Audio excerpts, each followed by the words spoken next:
আসসালামু আলাইকুম, দুপুরের শুভেচ্ছা সবার। আজকে রান্না করলাম ছোট মাছ। ছোট মাছ করতে অনেক কষ্ট। এগুলা ছোট ছোট বালিয়া মাছ। এইগুলো আমি একটু আলু দিয়েছি, আলু দিয়ে পেঁয়াজ কাঁচামরিচ সব রকম মশলা দিয়ে ভালো করে মাখিয়ে তারপর আমি মাছগুলো দিয়ে মাখিয়ে তারপর বসিয়ে দিয়েছিলাম রান্নায়। তারপর শুকায় শুকায় আসলে তখন আমি একটু ধনেপাতা দিয়েছি, ধনেপাতা দিয়ে নামিয়ে ফেলছি। তারপরে আমি রান্না করেছি চেলা মাছ, চাপিলা মাছ আছে, মিক্স মাছ।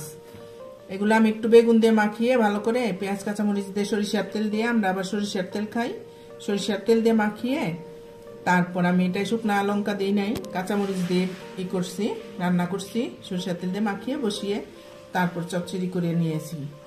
তারপরে আমি রান্না করেছি মিক্সড ডাল। মিক্সড ডাল হলো মুগ ডাল, মসুর ডাল, মাসকলাই ডাল, 3 রকম ডাল আমি সিদ্ধ করে তারপরে পানি দিয়ে রান্না করে একটু ফোড়ন দিয়ে নিছি।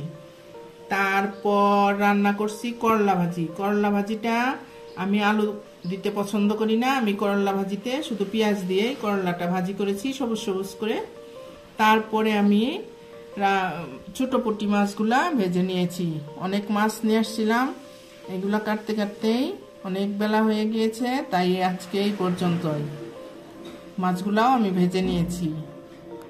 কেউ যদি এখানকার কোনো রান্না সম্পূর্ণটা দেখতে চান তাহলে আমাকে জানাবেন কমেন্টে, আমি রান্না করে দেখাবো। রান্নাগুলো যদি ভালো লেগে থাকে অবশ্যই লাইক দিবেন, কমেন্ট করবেন, শেয়ার করে পাশে থাকবেন, সাবস্ক্রাইব করবেন। আসসালামু আলাইকুম, ধন্যবাদ, আল্লাহ হাফেজ।